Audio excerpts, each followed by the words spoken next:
Shalom, salam sejahtera dalam kasih Kristus Tuhan kita. Merdeka, kita bersuka cita karena 75 tahun Indonesia sudah mengalami rahmat Tuhan, diberikan kemerdekaan dari kuasa penjajahan. Dan kita terus mendoakan agar kemerdekaan sejati, kemerdekaan yang sungguh-sungguh dari kuasa dosa, kuasa iblis, kuasa maut, itu boleh dialami oleh setiap orang percaya, bahkan seluruh bangsa ini. Dengan sukacita mari kita mengawali di dalam doa. Haleluya.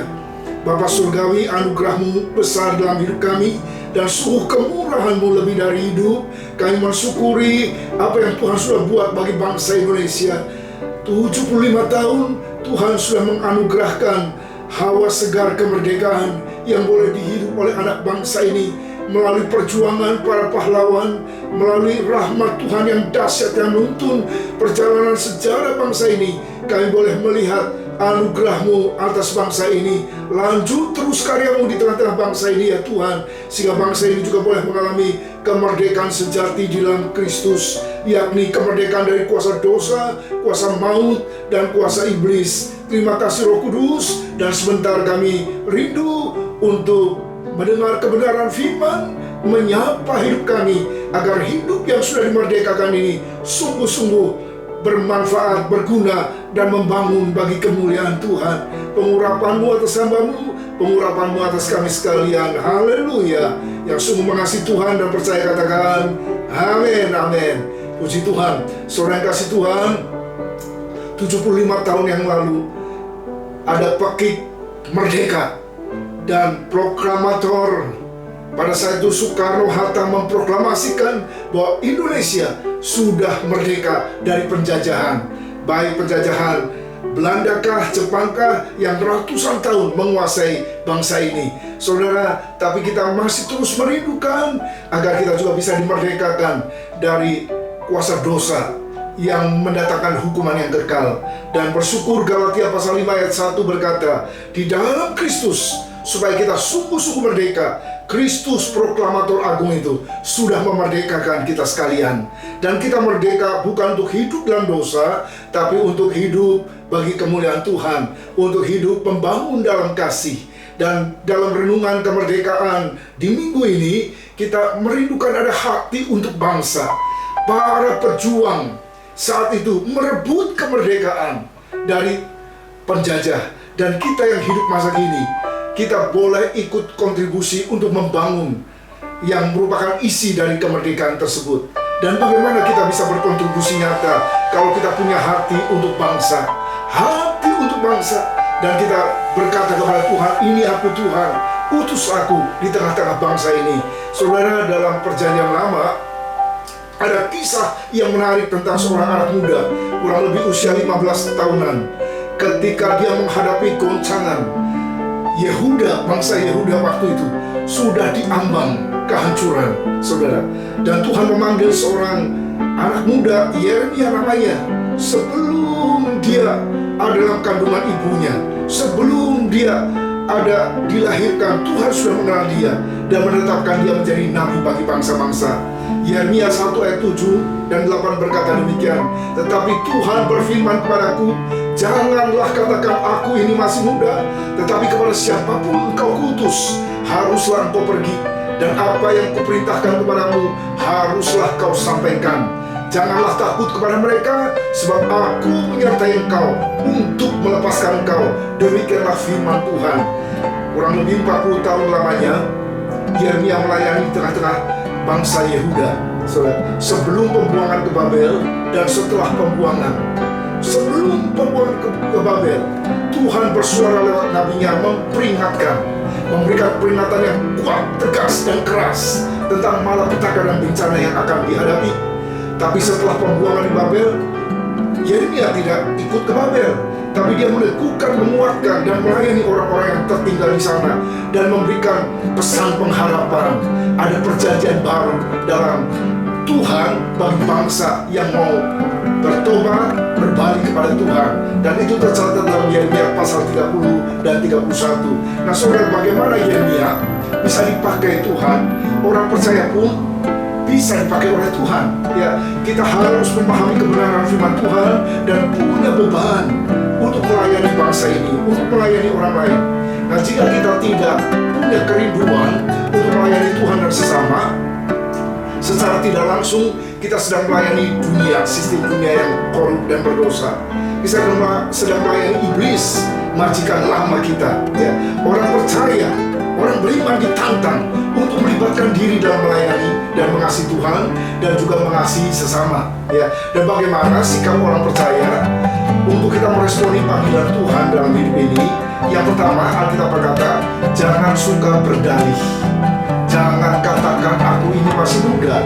Ya, itu firman Tuhan pada Yeremia. Firman Tuhan kepada kita sekarang mungkin ada banyak dalih alasan untuk menolak panggilan Tuhan dalam hidup.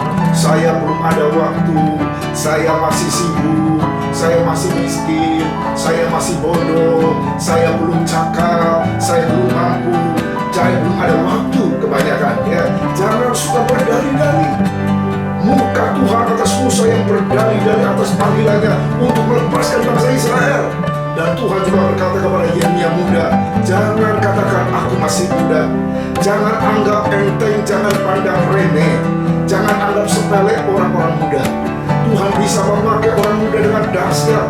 Saudara, Samuel dipanggil pada masih kanak-kanak, Daud dipanggil seusia mungkin dengan Yeremia 15 tahun. Ya, Yusuf dipanggil 17 tahun.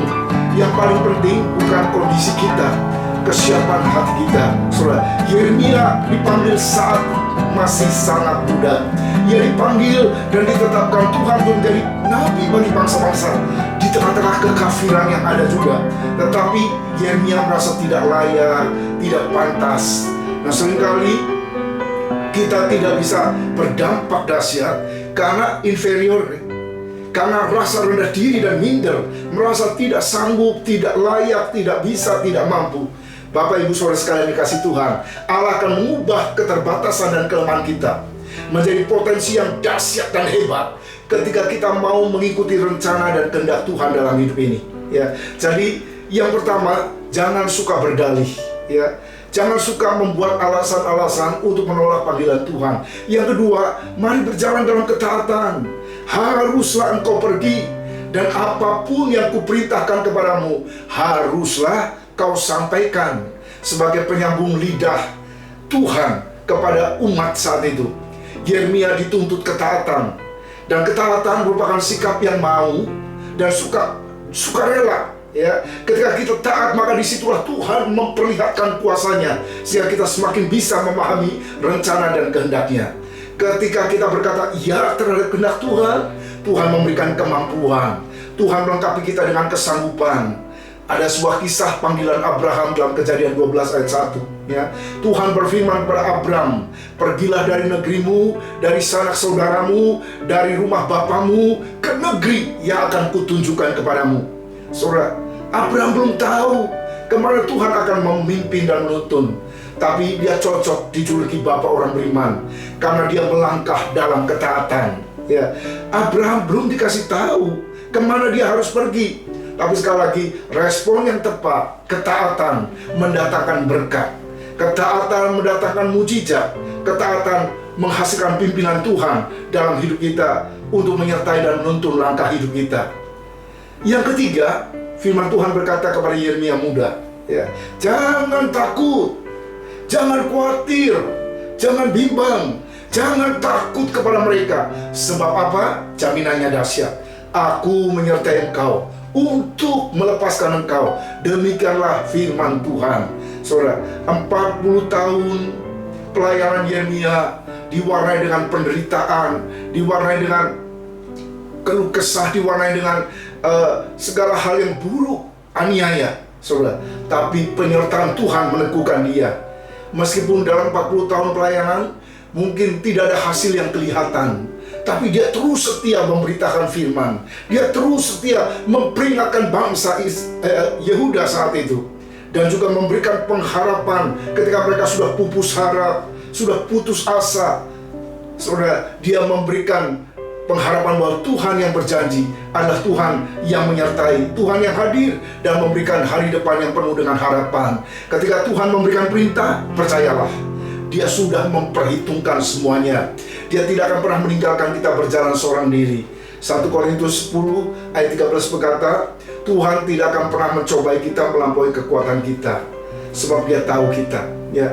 Dia tahu kesanggupan kita, dan Dia akan selalu memberikan jalan keluar dan pertolongan yang ajaib, ya. Ada satu kisah dalam Injil bagaimana Tuhan Yesus ada dalam perahu bersama dengan murid-muridnya ketika topan badai, angin ribut itu datang di danau. Muridnya ketakutan, perahu sudah mulai penuh dengan air. Mereka berteriak-teriak, tapi Yesus tertidur di buritan. Nah, pertanyaannya, kenapa para murid takut menghadapi situasi yang kalut, situasi yang mengerikan pada saat itu? Sebab mereka mengandalkan kekuatannya sendiri. Sebab apa? Mereka tidak melibatkan Tuhan. Ketika mereka menyadari Tuhan ada bersama dengan mereka, bangunkan Tuhan yang tertidur. Nah, mereka mengalami kedahsyatan, ya, mengalami pertolongan Tuhan. Dan Tuhan berkata, mengapa kamu takut? Karena kamu kurang percaya, ya. Lalu bangunlah Yesus menghadik angin dan danau, maka danau itu menjadi teduh sekali. Karena Tuhanlah Tuhan penguasa atas alam semesta. Goncangan dalam kehidupan memang terkadang terjadi, tapi hal itu Tuhan izinkan untuk membuat kita lebih lagi mengandalkan Tuhan dan melibatkan Tuhan dalam setiap perjalanan hidup kita. Bapak Ibu Saudara sekalian kasih Tuhan, sebagai orang percaya kita diajak untuk melakukan sesuatu bagi bangsa ini. Kita tidak boleh pasif, tapi harus aktif, bahkan proaktif, memberikan kontribusi, memberikan sumbangsih, partisipasi kita untuk mengisi kemerdekaan dengan karya nyata, dengan membangun manusia seutuhnya yang diharapkan oleh Tuhan dan dirindukan oleh bangsa ini. Bapak Ibu Saudara sekalian kasih Tuhan, bangsa ini membutuhkan setiap orang percaya. Untuk apa? Membawa kabar baik bagi setiap orang. Kabar pengharapan, kabar hari depan, masa depan yang cerah. Di tengah-tengah situasi pandemi, di tengah-tengah COVID-19 yang mungkin satu hal yang sangat buruk dan mengerikan, ada kabar pengharapan di dalam Tuhan yang mengalir meluncur keluar dari bibir orang percaya. Pemberitaan kabar baik, tindakan-tindakan yang proaktif dan positif, ya, untuk membangun dan ikut terlibat dalam pembangunan bangsa ini.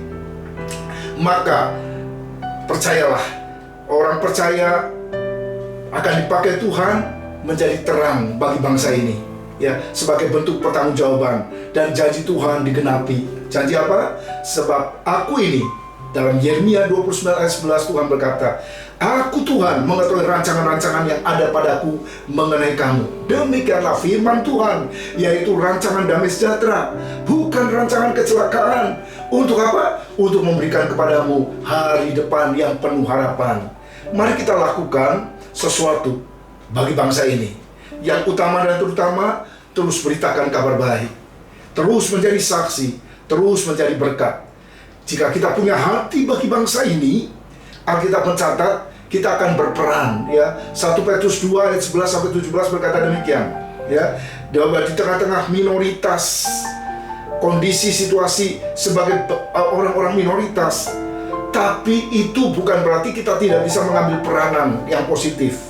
Itu bukan berarti menghalangi peran dan dampak yang kita bisa sumbangsihkan bagi bangsa ini. Sejak sebelum era kemerdekaan hingga hari ini, sejarah mencatat dengan dahsyat, ya, ada peran anak-anak Tuhan bagi bangsa ini dalam merebut kemerdekaan, mempertahankan kemerdekaan, dan kita sekarang mengisi kemerdekaan.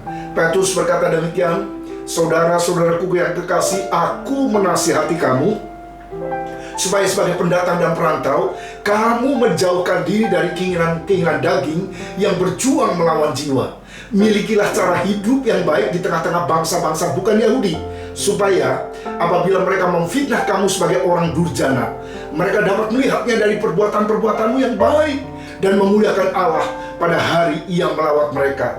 Tunduklah karena Allah kepada semua lembaga manusia, baik kepada raja sebagai pemegang kekuasaan tertinggi, maupun kepada wali-wali yang diutusnya untuk menghukum orang-orang yang berbuat jahat dan menghormati orang-orang yang berbuat baik. Sebab inilah kehendak Allah, yaitu supaya dengan berbuat baik kamu membungkamkan kepicikan orang-orang yang bodoh. Hiduplah sebagai orang merdeka. Bukan seperti mereka yang menyalahgunakan kemerdekaan itu untuk menyelubungi kejahatan-kejahatan mereka. Tapi hiduplah sebagai hamba Allah. Hormatilah semua orang, kasihilah saudara-saudaramu, takutlah akan Allah, hormatilah raja. Jadi apa yang kita bisa pelajari secara praktis dan relevan untuk konteks zaman now, untuk kita bisa berperan bagi bangsa ini. Yang pertama, kita diundang untuk hidup sebagai teladan bagi banyak orang. Petrus berkata, saudara-saudaraku yang kasih, aku menasihati kamu supaya kamu sebagai pendatang dan perantau, kamu jauhkan diri dari keinginan-keinginan daging yang berjuang melawan jiwa. Miliki cara hidup yang baik di tengah-tengah bangsa-bangsa bukan Yahudi, supaya apabila mereka memfitnah kamu sebagai orang durjana, mereka dapat melihatnya dari perbuatanmu yang baik dan memuliakan Allah pada hari Ia melawat mereka. Saudara, Tuhan memanggil kita menjadi terang dunia. Tuhan mengutus kita menjadi garam dunia, menjadi berkat dan saksinya di tengah-tengah dunia ini. Dengan cara ketika kita hidup, lifestyle kita adalah lifestyle yang baik, gaya hidup yang baik, cara hidup yang baik di tengah-tengah komunitas di mana Tuhan mengutus dan menempatkan kita. Tujuannya apa? Supaya dengan perbuatan baik kita, Tuhan dipermuliakan dan Allah melawat orang-orang tersebut yang melihat perbuatan karya kasih kita, karya kebaikan kita. Kita bukan berbuat baik supaya selamat, tapi karena Tuhan sudah menyelamatkan kita, kita mengucap syukur kepada Allah Sang Juru Selamat dengan kebaikan-kebaikan, baik dalam tindakan, dalam pikiran, maupun dalam perkataan. Saudara, keteladanan kita berbicara lebih banyak. Your action speak louder than what you say, than your words. Ya, your works more louder than your words also. Ya, di tengah-tengah dunia ini lebih dari debat-debat, teori-teori, opini-opini, wacana-wacana, orang Kristen terpanggil untuk berkarya nyata bagi bangsa, ya, untuk menjadi pelopor, melakukan tindakan-tindakan kebaikan. Yang kedua, Tuhan ingin agar kita taat kepada otoritas yang Tuhan sudah tempatkan, ya. Tunduklah karena Allah kepada semua lembaga manusia, pemerintahan, ya, yang Tuhan sudah tetapkan, baik kepada raja, kalau di Indonesia presiden sebagai pemegang kekuasaan yang tertinggi, maupun kepada wali-wali, kepada gubernur kah, kepada bupati kah, wali kota kah, camat, lurah, RT, RW yang diutusnya. Untuk apa? Untuk menghukum orang-orang yang berbuat jahat dan menghormati orang-orang yang berbuat baik. Jadi, untuk mengatur ketertiban dalam kehidupan komunitas bersama, Tuhan memakai lembaga-lembaga. Tuhan memakai otoritas-otoritas di atas kita. Salah satunya tentunya pemerintah, ya, yang menyelenggarakan hukum. Ya, di Indonesia mengenal trias politika. Ada lembaga pembuat undang-undang, pelaksana undang-undang, dan juga lembaga kehakiman, legislatif, eksekutif, yudikatif. Kepada mereka kita diperintahkan untuk tunduk dan taat, ya, tunduk kepada aturan-aturan pemerintah, kebijakan-kebijakan pemerintah, termasuk pada saat ini protokol kesehatan, ya, di era COVID-19. Satu hal yang mungkin berat bagi banyak orang, ada banyak pelanggaran-pelanggaran, tapi karena kita mau taat kepada otoritas, kita mau taat kepada kehendak Allah, kita juga mau melakukan apa yang Tuhan perintahkan. Tunduklah karena Allah kepada setiap lembaga-lembaga yang Tuhan izinkan. Tujuannya apa? Keadilan sosial, ya, bagi seluruh masyarakat Indonesia.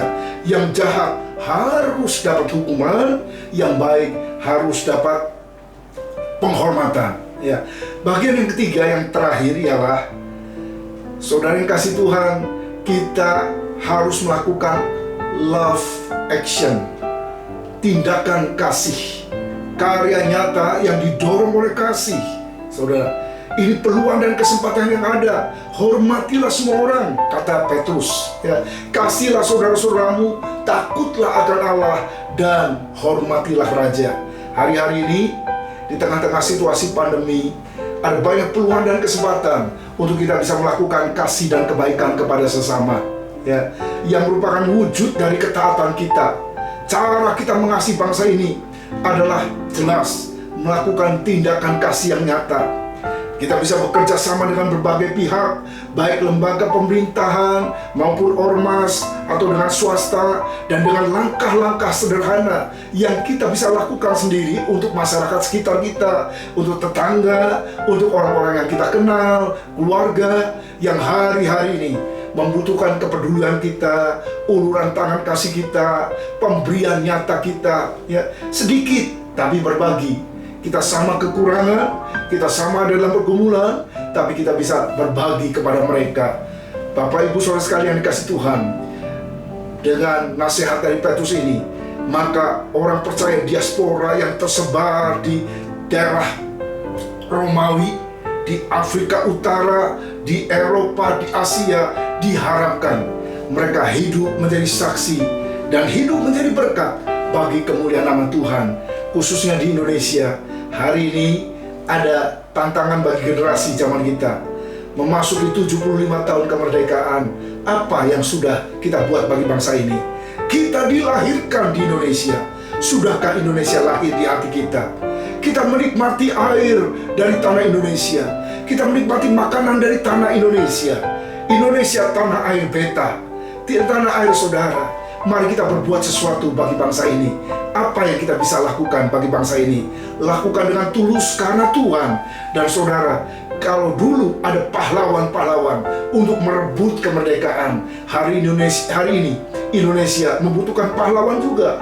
Tapi bukan untuk mati, tapi untuk hidup dan berbagi berkat bagi sesama, untuk membangun bangsa ini menjadi Indonesia yang maju, Indonesia jaya, Indonesia sejahtera, Indonesia yang mengalami karya dahsyat Tuhan yang maha besar. Tuhan Yesus memberkati kita sekalian. Haleluya. Mari kita rindukan agar kita bisa ambil bagian untuk berkontribusi nyata bagi pembangunan bangsa ini, mengisi kemerdekaan yang Tuhan sudah anugerahkan. Oh haleluya, haleluya. Makasih Tuhan, hatiku rindu melihat kemuliaan-Mu dinyatakan. Hatiku rindu Indonesia dilawat Tuhan. Hatiku rindu agar Tuhan berkarya dengan dahsyat di Indonesia. Terima kasih Tuhan, kami mengakui rahmat-Mu yang sudah menuntun perjalanan sejarah bangsa ini. Dan kami juga memohon rahmat Tuhan yang sama terus mengarahkan bangsa ini di jalan damai sejahtera. Segala roh kolusi, nepotisme, chaos, anarkis, premanisme, dan terorisme dipatahkan dalam nama Yesus. Shalom Tuhan atas bangsa ini dan setiap jemaat Tuhan, baik dari anak sekolah minggu sampai UMAS, baik yang hadir maupun yang menyaksikan ini di YouTube, yang menyaksikan ini di Facebook hari ini. Kami rindu berbuat sesuatu bagi bangsa, dan itu hanya mungkin kalau itu bisa keluar dari hati kami. Kalau Engkau sudah mengutus Yeremia menjadi nabi bagi bangsa-bangsa, menyampaikan pesan pengharapan, menyampaikan pesan-pesan dari Tuhan, Tuhan juga bisa mengutus kami menjadi alat Tuhan, menjadi kepanjangan tangan Tuhan, menjadi juru bicara Tuhan untuk menjadi berkat bagi bangsa ini. Kami mau taat kepada otoritas yang ada. Kami mau melakukan tindakan kasih yang nyata bagi bangsa ini, sesuai apa yang firman-Mu katakan.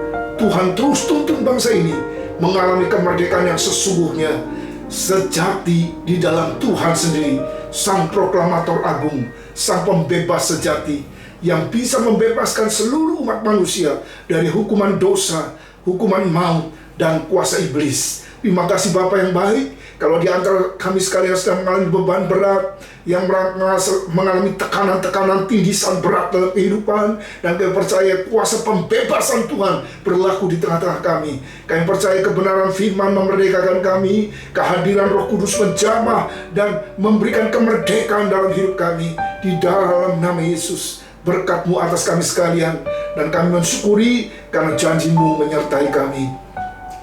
Mari arahkan hatimu dan terima berkat Tuhan mengalir tercurah berlimpah-limpah, supaya dimanapun kita berada, Tuhan memakai kita menjadi berkat bagi banyak orang.